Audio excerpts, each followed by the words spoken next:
seja bem-vindo ao canal Urubu Brasileiro. É um canal focado sobre política, religião, toda a parte de entretenimento.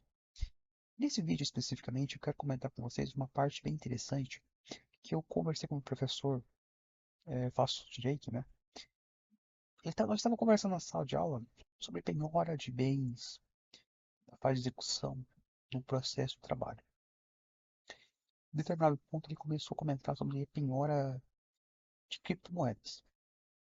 É, ele falou que o Brasil é, não tem uma regulamentação especificamente sobre criptomoedas, está desenvolvendo essa regulamentação, ainda não tá finalizada, né?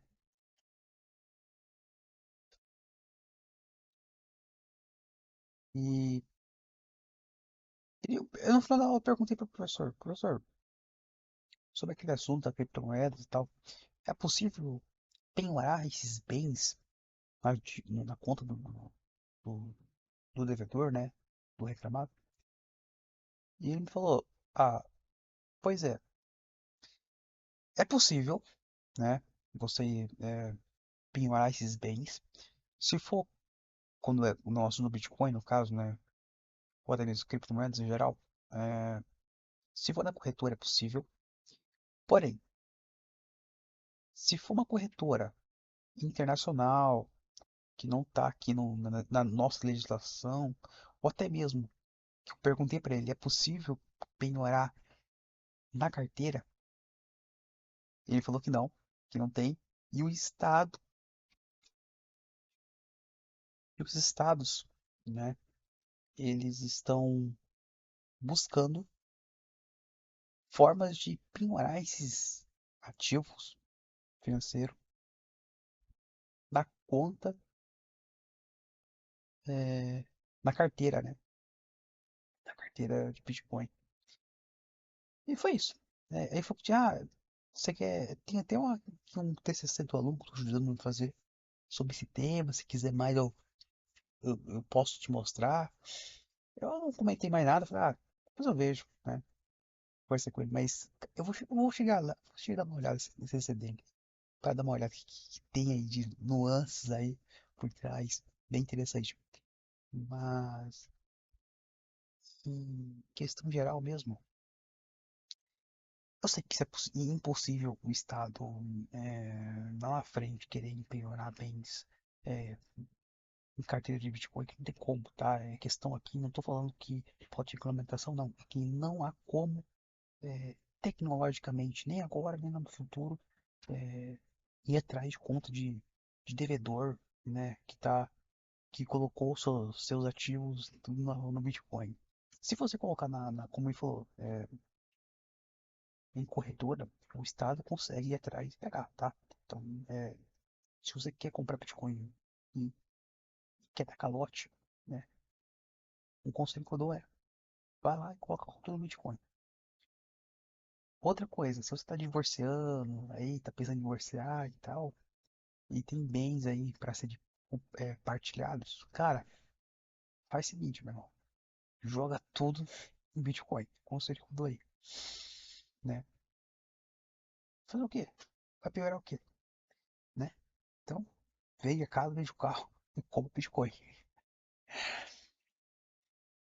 Finge que não dê conselho, tá? Finge que aqui eu apenas, né, não estou influenciando ninguém. Outra coisa que eu queria comentar com vocês é sobre o envelhecimento da população brasileira. Mas acho que é muito mais que isso, tá? É a população mundial. Isso aqui é o reflexo que vai acontecer com o mundo, tá? Não trouxe aqui o gráfico mundial. Acho que não sei se tem essa pesquisa isso. Mas se eu pegar o Brasil como referência, isso aqui já é suficiente para mostrar o que vai acontecer com o mundo e com você, caso você esteja vivo até lá. Como você pode ver esse gráfico aqui, pessoal? Você tem aqui a idade vermelha, né, a linha vermelha aqui, que a pessoa tem mais de 60 anos e tudo mais. Você vê que a população, desde 1950, que vai aumentando a questão de jovens, né, e, e adultos. O que acontece? Nós estamos aqui em 2024, né? Certo? Estamos aqui na fase adulta, jovem, né? E aqui vai ser a data entre 2035 a 2045, a fase que a população brasileira vai estar adulta. Eu vou estar com 45, desculpa, 43 anos aqui mais ou menos. Então, próximo de 2045, 2045 vai começar a grande crise do Brasil. Acho que só no Brasil não, o mundo todo vai começar a ter um declínio populacional. Nessa linha aqui, pessoal, eu vou destrinchar duas coisas bem interessantes.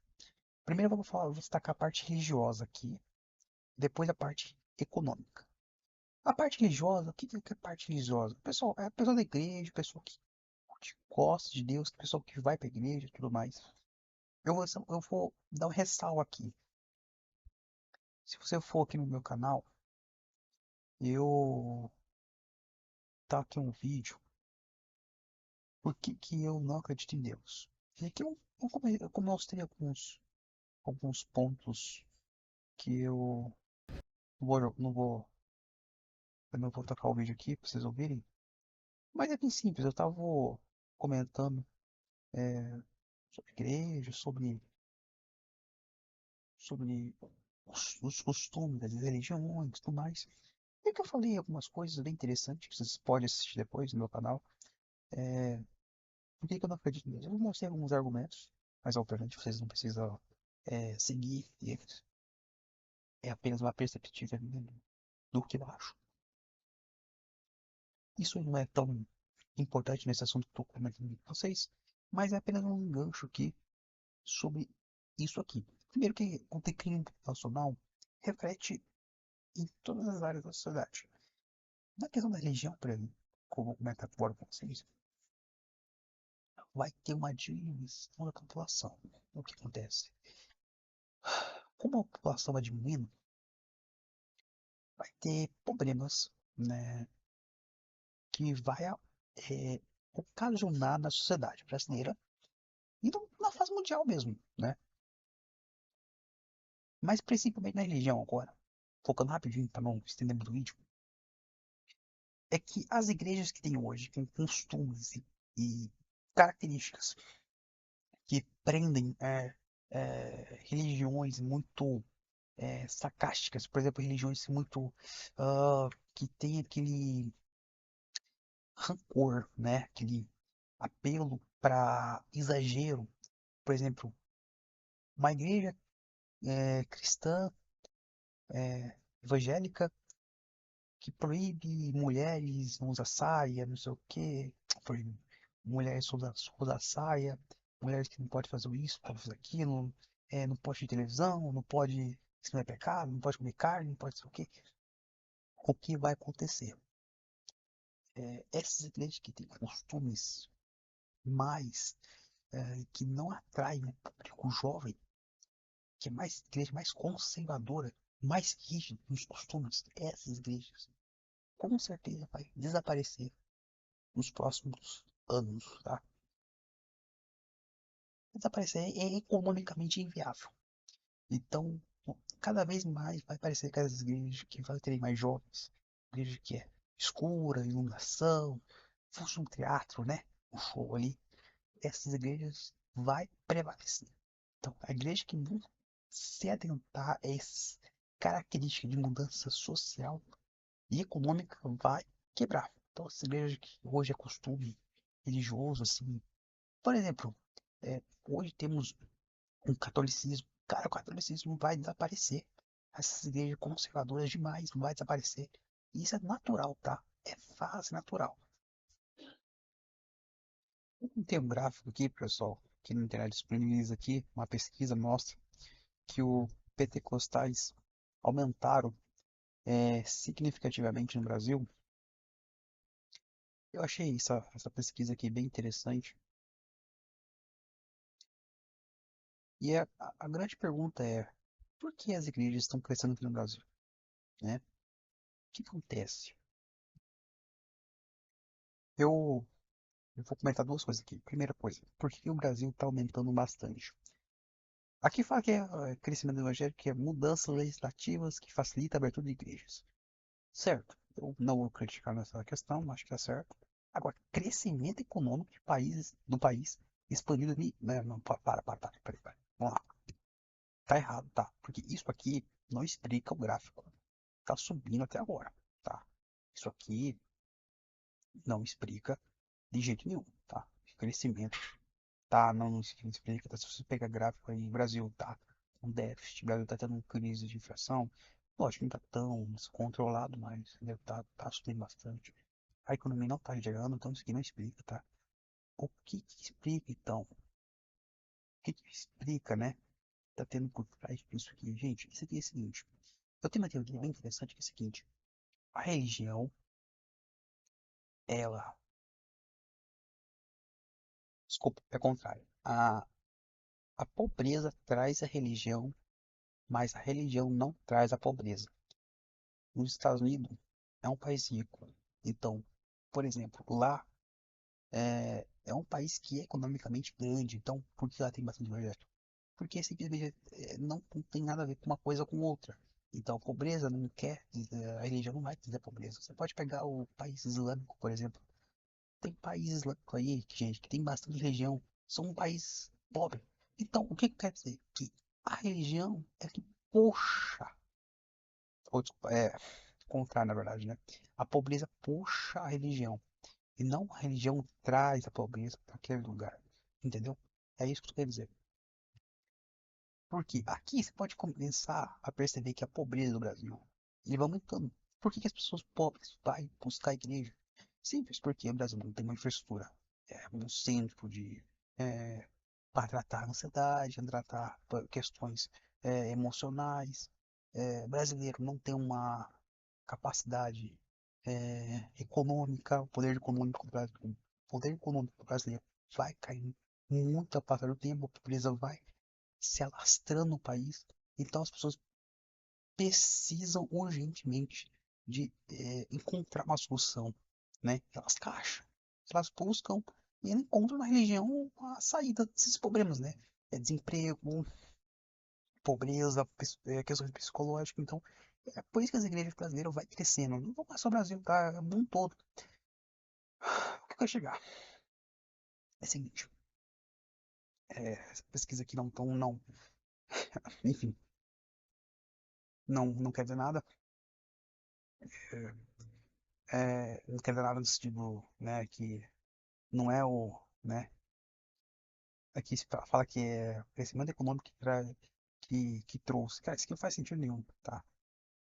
É simplesmente isso. Países, por exemplo, Dinamarca, Suécia, são países extremamente.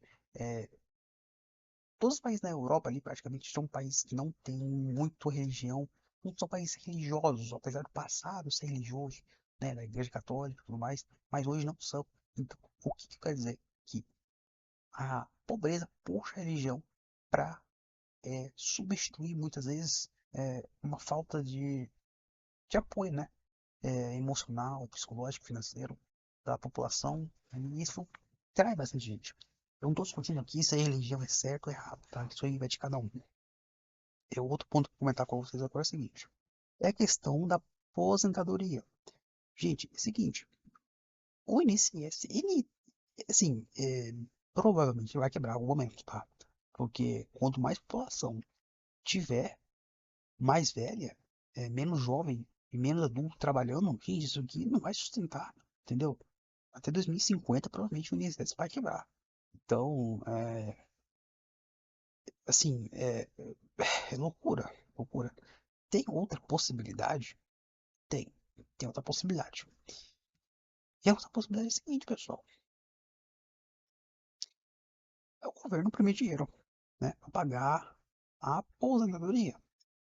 É, hoje já acontece isso? Acontece, mas não como ainda assim há uma arrecadação muito forte do INSS por si só, né?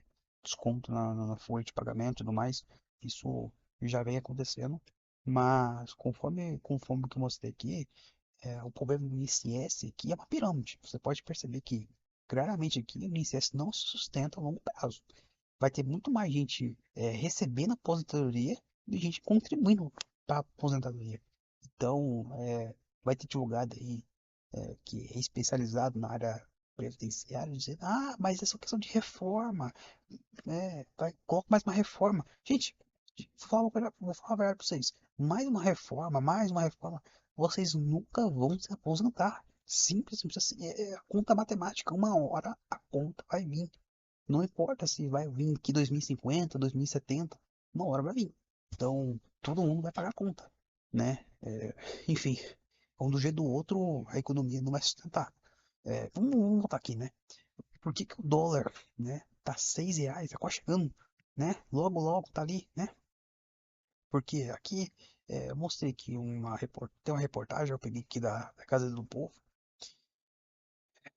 Vamos ver o que ele fala aqui mais ou menos. Aqui fala que é o risco, né? Risco fiscal do Brasil, né? Que tá fazendo esse dólar subir loucamente aí, né, no Brasil e tudo mais. É sim, cara, o Brasil e até 2030 a dívida brasileira chegará a 100%, cara. Então, até 2025 vai chegar a 80%. Olha esse gráfico aqui. Vamos voltar aqui, pessoal. 2025. Pera aí, vamos lá. 2025, 80%. Onde tá? Aqui. Olha aqui. Vamos pegar aqui, tá? Tem mais 10 anos aí que o Brasil vai conseguir se manter produtivo. E depois? E aí? Como que o governo vai sustentar a máquina pública? Menos gente trabalhando, menos gente só recebendo, só sugando. O que vai acontecer? Aonde o dólar vai parar? Gente, o governo tem dois meios de arrecadação. Três, na verdade. Dívida, pega dinheiro dos bancos, tanto internacional como interna, como imprimir dinheiro, ou simplesmente cobrar mais imposto. O que que você acha que o governo vai fazer? Vai aumentar os impostos lá de cima. Cada vez mais você vê o governo hoje do Lula. Já vai aumentando os impostos, mas isso aqui, pessoal, o governo Lula não está aumentando imposto porque não está tendo jovens produtivos, mas não é isso. O governo está crescendo porque está aumentando os gastos. Mas vamos lá, vamos fingir que entra um governo na próxima eleição e permanece do jeito que está. Não gasta nada. Vamos, moderado, né? Não cortou nada, não mexeu nada, não aumentou nada. Do jeito que tá, parou. Os custos e tudo mais, né? Não teve uma pandemia, não teve uma crise no Brasil. Vamos imaginar que não teve um cenário catastrófico. O que acontece? A economia brasileira cada vez mais vai diminuindo por causa da produtividade. Teve até outra pesquisa dizendo que o Brasil teve uma queda de produtividade até desde a eleição, desde a proclamação da Constituição, né, de 88, né, é, a produtividade brasileira vai caindo constantemente por causa da Constituição, não sei, eu não vou entrar no assunto aqui, se é por causa da Constituição ou não, enfim. É, cara, é o seguinte, nós, se estiver vivo até 2045, a quantidade de imposto que o governo vai cobrar de nós vai ser absurdo, não? Vai ter menos gente trabalhando, mas o governo precisa gastar para se bancar, né? Supondo que o governo não diminui de tamanho, tá? Então, assim, mano, vai ser absurdo, vai ser quase um inferno, né? Ai, não quero nem imaginar, cara. Vai ser uma bosta. A tendência é só subir os impostos. Então, se tá ruim hoje, imagina o dia de amanhã, né, cara? O dólar vai bater R$ 6, né? A economia brasileira vai pulsar. É isso aí, né? Eu tô aqui assistindo um vídeo. Ah, caramba. Vamos desativar isso aqui. Senão vai fechar aqui. É, aqui no canal é, Fernando, ele tava assistindo um vídeo dele bem interessante. Vou até tocar aqui pra vocês ouvirem um pouco. sobre o dólar, sobre o ouro, sobre as moedas internacionais no geral. O que ele fala? Vamos lá. Mas sim em relação a todas as demais moedas. Porque a verdade é que a gente pode entender o preço do ouro não como ele ganhando valor, mas sim como as demais moedas perdendo valor. Então, quando nos perguntamos qual é o teto do preço do ouro, talvez a pergunta correta seja qual é o piso do valor das moedas. Porque quanto menos elas valem, mais caro ficará o ouro em razão dessas moedas, precificado nessas moedas. E isso vale para o mundo inteiro. E mais uma lembrança curiosa, já que falamos de Bretton Woods, que acabou em 1971, é curioso como naquele momento vários economistas, vários analistas, especialistas, banqueiros centrais, inclusive economistas liberais como Milton Friedman, eles imaginavam que ao cortar o vínculo do dólar ao ouro, o ouro perderia quase todo o seu valor, ou o seu preço seria reduzido ao seu uso industrial e não ao seu uso como um ativo monetário, porque era o dólar que mantinha o valor do ouro elevado. Essa era a análise, a conclusão, e, portanto, quando o sistema de Bretton Woods acabasse, o ouro cairia muito em preço. Essa era a previsão de muitos economistas, porém, aconteceu justamente o oposto. E muitos economistas da escola austríaca, como Friedrich August von Hayek, eles previram exatamente o oposto. No momento em que não houver mais a referência no dólar e em nenhuma moeda, o que significa que qualquer banco central pode imprimir, criar unidades monetárias de forma ilimitada, o que vai acontecer é que elas vão perder valor e o ouro vai reter valor e será buscado em tempos de incerteza, em tempos de inflação, em tempos de busca por um refúgio de segurança, busca por quase uma apólice de seguro. É isso que hoje ainda o ouro representa. Essa é a grande verdade sobre a relíquia bárbara, que infelizmente muitos economistas teimam em não aceitar, mas que muitos investidores já se deram conta que, em pleno século XXI, um ativo escasso como o ouro, com aceitabilidade praticamente universal, ainda é importante para se ter numa carteira de investimentos e como uma proteção contra a desvalorização das moedas. É claro que esse estado de coisas, essa ordem monetária baseada no dólar, ela não é sustentável. E não é pelas suas próprias fragilidades, por não ter uma referência e por haver essa possibilidade de impressão infinita de dinheiro, e também por conta da geopolítica e por conta dos próprios Estados Unidos que estão minando a sua moeda. São atitudes como as que aconteceram depois da guerra da Ucrânia, sanções financeiras, o dólar sendo usado como arma geopolítica, é o próprio governo americano minando a hegemonia do dólar. Então sim, a moeda americana está sendo ameaçada, mas a verdade é que todas as moedas nesse sistema também estão ameaçadas.